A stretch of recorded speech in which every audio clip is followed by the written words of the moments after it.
प्यार करने वाले तो बहुत देखे ज़माने में, मगर माँ जैसा प्यार करने वाला कोई नहीं पूरी कायनात में। मुझे इस बात का एहसास तब हुआ जब मैंने अपनी माँ को खो दिया था।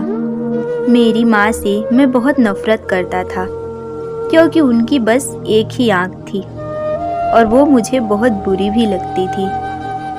मेरे पिता नहीं थे। जब मैं बहुत छोटा था तब वो चल बसे थे। हम अकेले थे।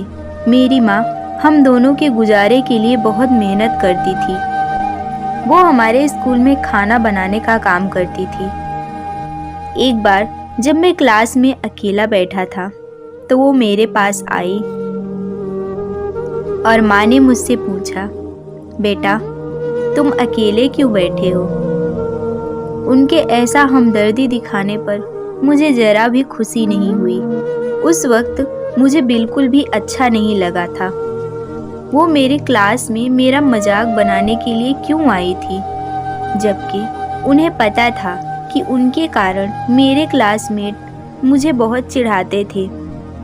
एक दोस्त ने तो सीधा मुझसे कहा, अरे तुम्हारी माँ के तो सिर्फ एक ही आँख है, वो तो कानी है। उस वक्त मुझे बहुत धक्का पहुंचा। माँ के कारण इतनी बेइज्जती जो सहना पड़ा था मुझे। मैं तो बस यही दुआ कर रहा था कि मेरी माँ कहीं गायब ही हो जाए। एक बार मैंने उनसे कहा भी, अगर आप पूरे जगत के लिए मुझे बस एक हंसने लायक पात्र बनाना चाहती हैं तो आप मर ही जाओ। रोज रोज आपका मनहूस चेहरा देखना मुझे बिल्कुल भी अच्छा नहीं लगता। मेरी माँ ने कुछ भी नहीं कहा और मैंने भी उस बारे में नहीं सोचा।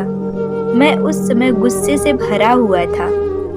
मैं बस कैसे भी करके उनसे अलग होना चाहता था। किसी भी हालत में उनसे दूर जाना ही मेरा मकसद था। बस उनसे अलग रहूं, हमेशा यही सोचता था। इसलिए मैंने बहुत पढ़ाई की, बहुत मेहनत की और एक अच्छी नौकरी हासिल कर ली। मैंने माँ से कहा कि अब मैं उनके साथ नहीं रहना चाहता और मैं जा रहा हूँ। कुछ सालों बाद मैंने शादी कर ली, लेकिन मैंने माँ को नहीं बताया और ना ही उन्हें बुलाया। मेरे बच्चे हुए, मैंने अपना खुद का एक घर खरीदा। मेरी जिंदगी अच्छी हो चली थी। लेकिन एक दिन मेरी माँ मुझसे मिलने आई। मेरे बच्चे उन्हें देखकर डर गए। फिर थोड़ी देर बाद बच्चे उन्हें देखकर हंसने लगे। मुझे उनका चेहरा देखकर कोई खुशी नहीं हुई। यहाँ तक कि मैंने उन्हें घर के अंदर भी नहीं बुलाया और उन्हें खरी खोटी सुनाकर बाहर से ही भगा दिया। उस वक्त मेरी माँ ने धीरे से कहा, माफ़ कीजिए, शायद गलत घर में आ गई हूँ। ऐसा कहा और चली गई।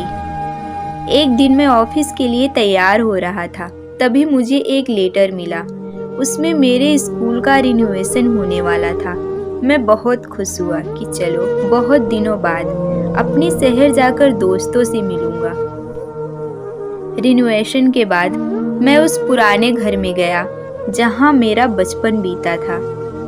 ऐसे ही पता नहीं क्यों बस चला गया। वहाँ जाकर पता चला कि मेरी माँ कुछ दिन पहले ही इस दुनिया से चल बसी है। मुझे तो बिल्कुल भी दुख नहीं हुआ और ना ही मेरे आंखों से आंसू निकले। घर के पड़ोसी ने मुझे एक लेटर दिया जो मेरी माँ मुझे देना चाहती थी पर दे नहीं पाई। उसमें लिखा था, मेरे प्यारे बेटे, मैं हमेशा तुम्हारे बारे में ही सोचती रहती हूँ। तुम्हारी बहुत याद आती है बेटा।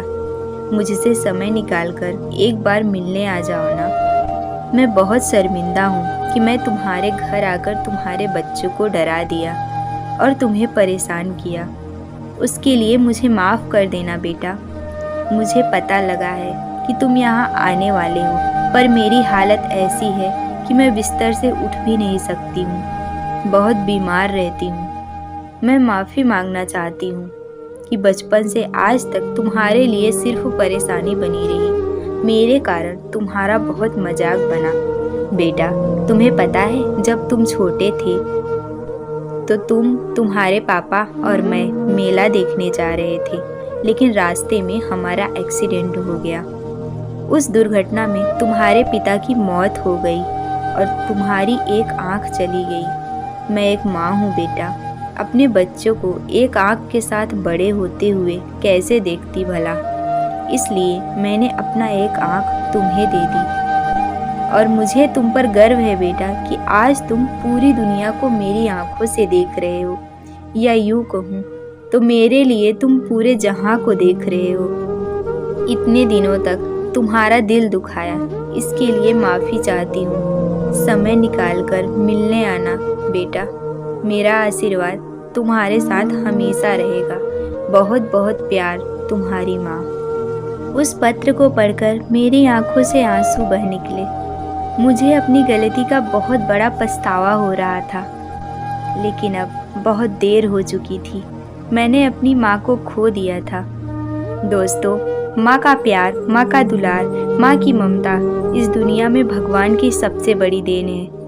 उनके आशीर्वाद भरे हाथ से हम सब आगे बढ़ रहे हैं। जीवन में हम जिस भी मुकाम पे पहुँच जाएं, उनमें सबसे बड़ा योगदान माँ की दुआओं का होता है।